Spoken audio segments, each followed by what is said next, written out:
नमस्कारम। स्वागत है आपका दोस्तों अरुण कुमार शर्मा वन थॉट के मंच पर। देश में वर्तमान घटनाओं के बारे में विचार विमर्श करने के लिए और उसमें भी जो अयोध्या धाम में श्री राम भगवान का रामलला के रूप में मंदिर जो बनाया गया है उस पर विचार विमर्श चल रहा है जी।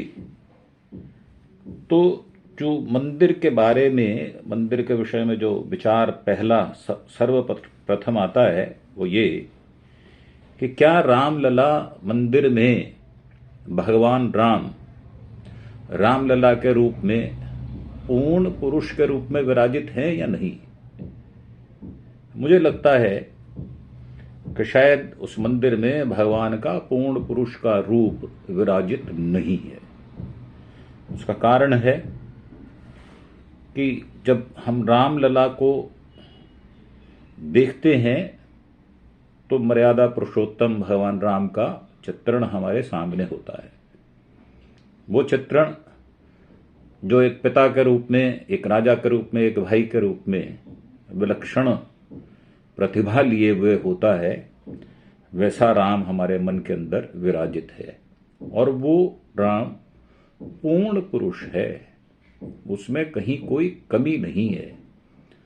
और एक ये भी विचार आता है कि क्या पूर्ण पुरुष बगैर स्त्री या महिला के हो सकता है क्या।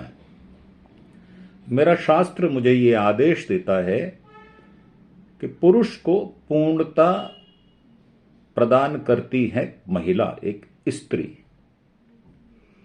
जिस पुरुष के साथ में समाज में स्त्री नहीं होती, चाहे वो किसी रूप में हो, चाहे वो मां रूप में हो, बहन रूप में हो, बेटी रूप में हो, अगर नहीं होती तो उस पुरुष की उस समाज में जो इज्जत उस समाज में होनी चाहिए उससे कमतर होती है। और एक बड़ा अच्छा उदाहरण हमें मिलता है भगवान शिव के बारे में कि भगवान शिव ने स्वयं को पूर्ण करते हुए अपना वाम अंग मां पार्वती को दे दिया था। और मां पार्वती को देने के पश्चात भगवान शिव का जो नया नाम, जो उपनाम उनको मिला, वो अर्धनारीश्वर के रूप में मिला। तो भगवान शिव जो हैं पूर्ण हुए मां पार्वती को प्राप्त करने के बाद। और मां पार्वती ने जो सती के बाद दूसरा रूप लिया हिमालय की पुत्री के रूप में, उसमें शास्त्र ये कहता है कि मां पार्वती ने 108 परीक्षाएं दी। उन 108 परीक्षाओं को पार करने के बाद, पास करने के बाद उनको शिव की प्राप्ति हुई। तो क्या रामलला मंदिर में जब मां सीता, मां भगवती उस 12 कला संपूर्ण व्यक्तित्व के साथ ना होगी और जो पुरातन मूर्ति है वो जब किसी ऐसे स्थान या किसी ऐसे माध्यम द्वारा पूजित होगी जिसका महत्व हमारे जीवन में बहुत अधिक है, परंतु वहां पर उसको पूर्णता नहीं मिलेगी, तो ये प्रश्न स्वाभाविक रूप से हमारे मन में उभरता है और उत्कंठा होती है कि ये मंदिर जिस व्यक्ति ने बनाया या जिस संस्था ने बनाया या जिस राजनीतिक दल ने बनाया, उनके अंदर क्या स्त्री की महत्ता या उसका आदर उस रूप में है या नहीं है।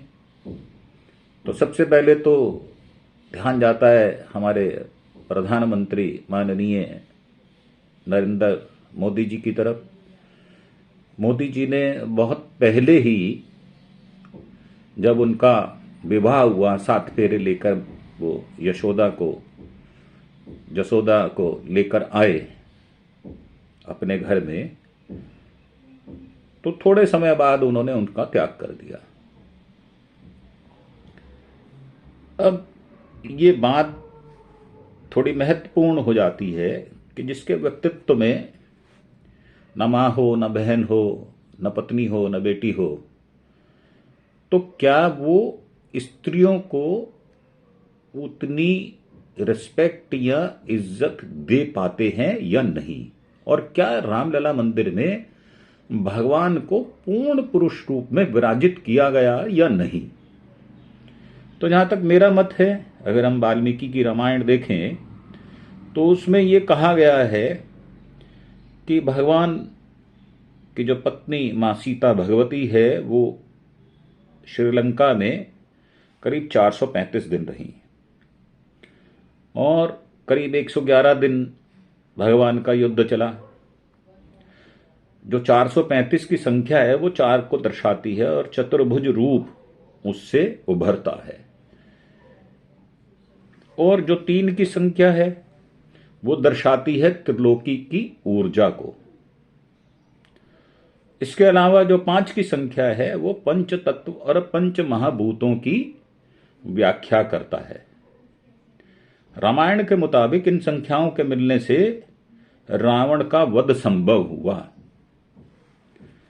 चतुर्भुज से अर्थ है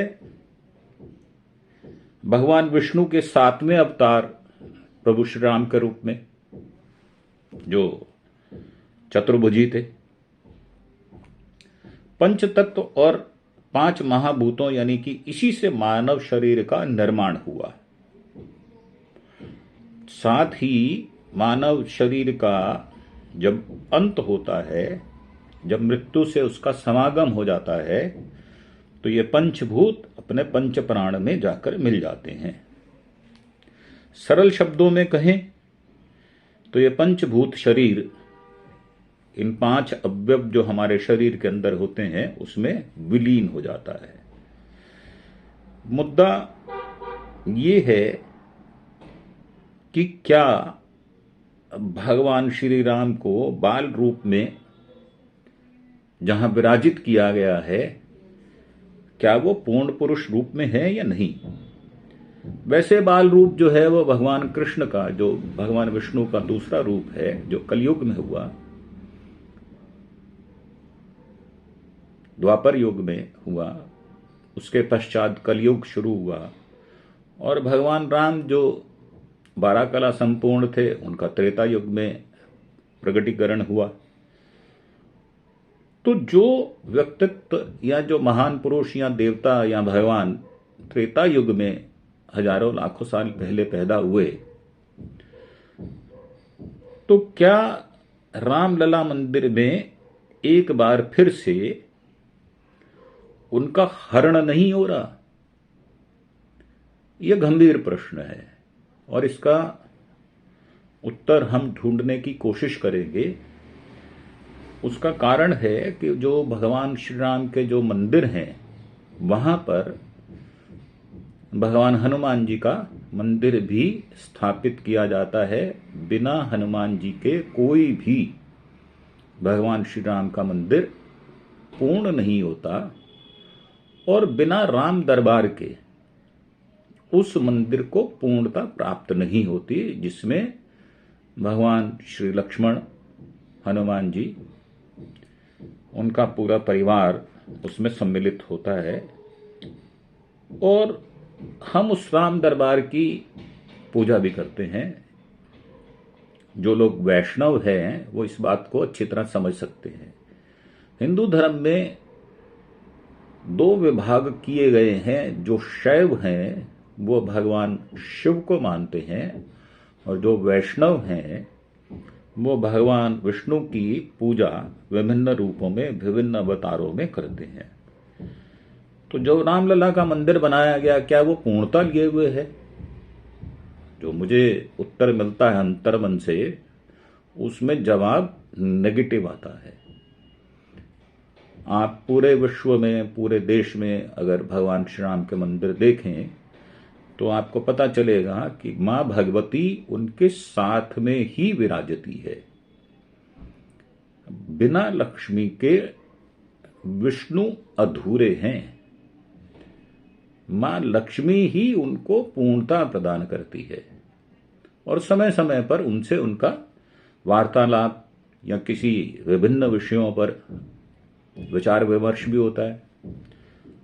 और अगर हम घटनाएं देखें जो वाल्मीकि रामायण में कही गई हैं, उसमें हर जगह मां भगवती का, मां लक्ष्मी का सीता रूप में उल्लेख मिलता है। और हम जानते हैं कि जो मंदिर बनाया गया है उसमें अभी भी कौन सी मूर्ति विराजित होगी, कौन सी मूर्ति गर्भगृह में रखी जाएगी, और जो पुरानी रामलला का स्वरूप है उसको किस रूप में पूजित किया जाएगा, इसके बारे में कुछ निश्चितता अभी संभव नहीं हो पा रही। तो मेरा मानना यह है कि जब इस तरह की बातें हों और इसके पीछे जो ध्येय है, जो मुझे समझ में आता है, वो 2024 का लोकसभा चुनाव है। लोकसभा चुनाव में भारतीय जनता पार्टी अगर अपने लक्ष्य को भेदना चाहती है तो उसके पास बहुत कम समय है। और जैसा कि आमतौर पर भारतीय जनता पार्टी के प्रवक्ता मेन स्ट्रीम मीडिया में बैठकर बड़े जोर शोर से कहा करते हैं कि साहब सबका विकास सबका साथ, तो फिर बात 144 करोड़ 60 लाख लोगों की होनी चाहिए जो भारत के वंशी हैं। अब उसमें जब बात की जाती है 80-20 की, तो यह स्पष्टता एक विभाजन हो जाता है कि करीब 100 करोड़ हिंदुस्तानी और 44 करोड़ में हमारे मुस्लिम, ईसाई, सिख, बौद्ध, जैन, ये सब भाई बहन हमारे आते हैं। और जहां तक यूपी की बात है, जहां मंदिर को बनाया गया है, वहां 16% लोग हैं जो मुसलमान हैं, और यूपी की आबादी 25 करोड़ के करीब है। और बहुत सारे बीजेपी के भगवाधारी, वस्त्रधारी, वो चंदन रूपी जो नेता हैं, उनका कथन है कि हमें तो मुसलमानों का वोट ही नहीं चाहिए। और जबकि भगवान का जो मंदिर बनाया गया उसके आसपास के क्षेत्र मुस्लिम बहुल्य क्षेत्र है, और वहां के रहने वाले मुसलमानों को उस मंदिर से कोई गुरेज नहीं है। वो उतने ही खुश हैं, जैसा मैं मानता हूं, जितना हमारे हिंदू भाई खुश हैं। अब उनके बारे में कुछ भी भ्रम फैलाया जाए, मैं उस पर विश्वास नहीं करता। मेरी ये निश्चित मान्यता है, जो भारत में रहता है, जो हिंदुस्तान में रहता है, वो हिंदुस्तानी है, भले ही वो मुस्लिम हो, सिख हो, ईसाई हो, पारसी हो, जैन हो, बौद्ध हो। हमको समग्रता में लेकर बात करनी पड़ेगी। और जो राजनीति के पैंतरे हैं, जो राजनीति के हथकंडे हैं, उसमें बहुमत का विचार सबसे पहले किया जाता है, और बहुमत जो है वो हिंदुओं का है, ये बात निश्चित है। हमें हिंदू वोट के साथ साथ क्या मुस्लिम वोट नहीं मिलता? इसी कारण से क्या बीजेपी मुसलमानों को लोकसभा, विधानसभा, राज्यसभा में प्रतिनिधित्व नहीं देती?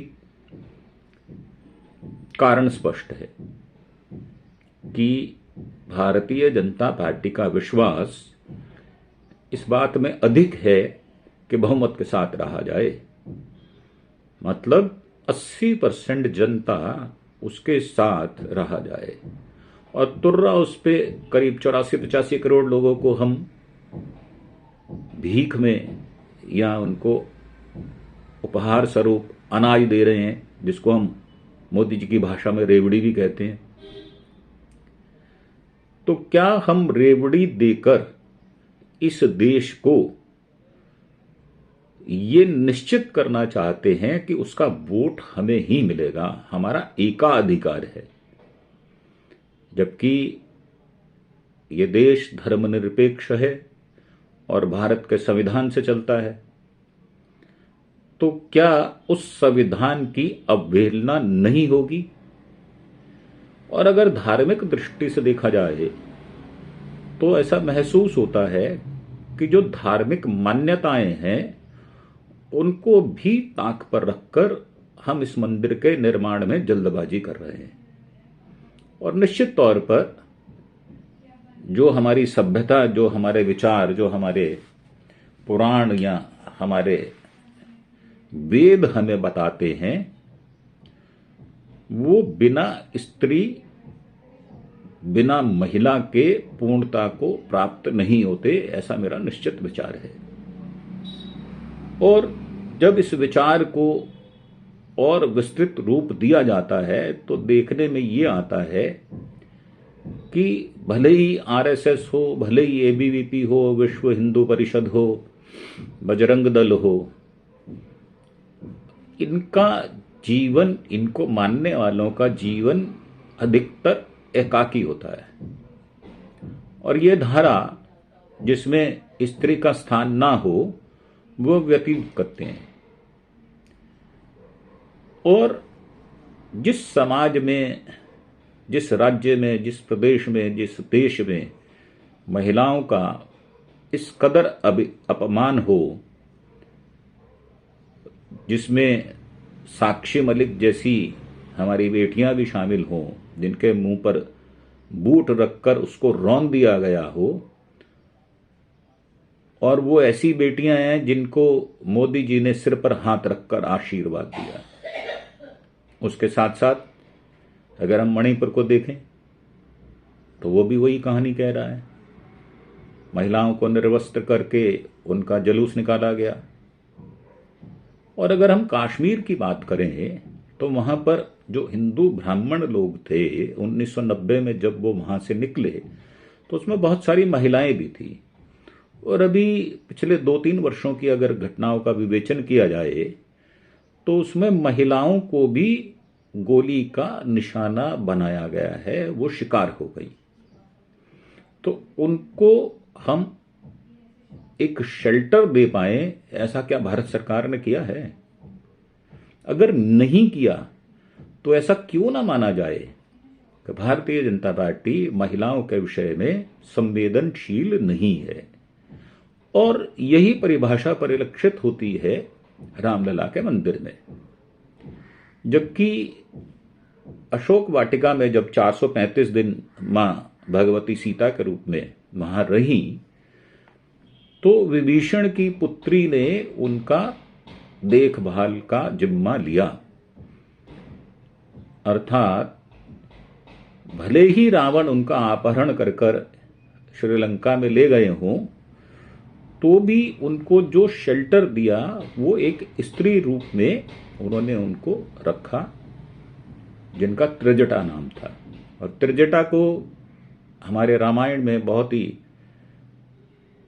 गर्व से, बड़े सम्मान से उनका नाम लिया जाता है। और बहुत सारी महिलाएं हैं जो भगवान श्री राम से संबंध रही। उसमें शबरी के बेर कथा आती है कि मां शबरी का उद्धार किया गया, तो वहां भी महिलाओं को परिलक्षित किया गया एक सम्मान के रूप में।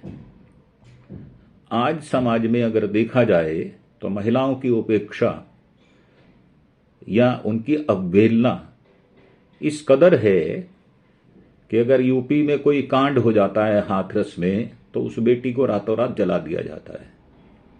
अगर भारतीय जनता पार्टी का कोई एमएलए कुलदीप सेंगर या चिन्मयनंद जो भी हो, वो अगर महिलाओं का शोषण करता है तो उसको कैसे प्रोटेक्ट किया जाता है, ये भारतीय जनता पार्टी इसका ज्वलंत उदाहरण पेश करती है। चाहे आप ब्रिजभूषण शरण सिंह के बारे में बात करें, जिसके ऊपर करीब 38 धाराओं में केस दर्ज है, चाहे आप फोगाट जो हैं हमारी महिला पहलवान जो ओलंपिक में आई हैं और वो मेडल लेकर आई, क्या उनके विषय में बात हो, आज उन्होंने अपने मेडल वापस कर दिए, तो मन में इतनी पीड़ा है कि इस देश की सरकार पर उनका विश्वास नहीं जम रहा, और जिसके बहुत सारे उदाहरण हम दे सकते हैं। भले ही वो उदाहरण भारतीय जनता पार्टी के लोगों के दिलो दिमाग पर ना उतरे, उनके गले से नीचे ना जाएं, उनके मन की पीड़ा को ना सहलाएं या उनकी संवेदनाओं को ना जगा पाएं, ये बात दूसरी है। परंतु जो मेरे मन में विचार आता है वो सर्वप्रथम यही आता है, जिस जगह पर स्त्रियों का सम्मान ना हो तो उसमें कैसी वैभवता। और ये मैंने कल के एपिसोड में भी बात की थी कि अयोध्या में करीब 2500 घरों को गिराकर जो वैभवता दी जा रही है, उसमें जो त्याग है, उसमें जो अपेक्षित लोग हैं, वो कौन हैं? वो हैं गरीब लोग, निरीह लोग। क्या राम राज्य में ऐसा हुआ? आप देखें, अगर राम जी की कथा को हम वाचन करें तो आप देखें राम छंदम रूप में अयोध्या के अंदर विचरण करते थे, और किस कारण से उन्होंने मां सीता का त्याग किया, मैं उसमें नहीं जाना चाहता। मेरा मात्र जो उद्देश्य है वो ये है कि क्या रामलला मंदिर के द्वारा हम महिलाओं को अपेक्षित सम्मान दे पा रहे हैं या नहीं, या उनकी उपेक्षा की जा रही है। इस प्रकार का विचार जब मन में आता है तो मन उद्वेलित होता है, शंकित होता है थोड़ा। क्या इस राज्य में, इस सत्ता में महिलाओं को सम्मान मिलेगा या नहीं? ये मैं, मेरे जो व्यूअर्स हैं, मैं ये उनके विवेक पर छोड़ता हूं, और इस विषय में वो खुलकर विचार प्रकट करें, ऐसी मैं उनसे आशा करता हूं।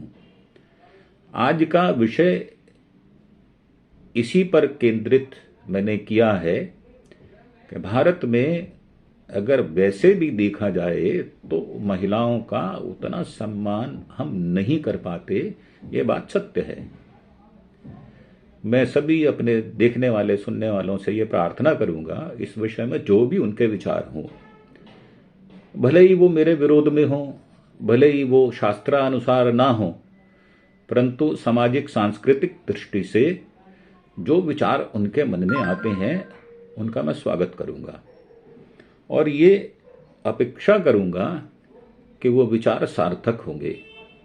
ये सीरीज अभी चलेगी और इसमें भिन्न प्रकार के विचारों को प्रकट किया जाएगा, चाहे वो हनुमान जी का मंदिर हो, चाहे वो भरत का त्याग हो, चाहे वो शत्रुघ्न का विचार हो, चाहे वो लक्ष्मण जी का त्याग हो, जिन्होंने अपनी पत्नी को छोड़कर 14 वर्षों तक अपने भाई का साथ दिया। तो ये संदेश जो बड़े विशेष रूप से रामायण में उल्लेखित हैं कि क्या भाई को ऐसा होना चाहिए, परंतु जो आज का प्रत्यक्ष, आज का वातावरण है, क्या उसमें ये सब बातें हो रही हैं या नहीं, और होनी चाहिए या नहीं, ये भी विचार करने योग्य बात है। तो इन्हीं सब बातों के साथ मैं आपसे आज्ञा चाहूंगा और एक बार फिर से प्रार्थना करूंगा, भले ही मेरे विचारों के विरोध में आप अपना विचार दें, उसका मैं तहे दिल से स्वागत करूंगा। और ये उम्मीद है कि आप मेरे जितने एपिसोड आ रहे हैं उसको लाइक और शेयर करेंगे और मेरे चैनल को सब्सक्राइब करेंगे। ऐसी उम्मीद के साथ मैं अपनी वाणी को विराम देता हूं। धन्यवाद। आशा है कल इसी सीरीज में एक नए मुद्दे को उठाकर हम आपसे अपने विचार साझे करेंगे, और आप भी अपने कमेंट्स हमें भेजकर अपनी इस साझी विरासत को प्रदर्शित करेंगे, ऐसी मेरी उम्मीद है। नमस्कार, धन्यवाद।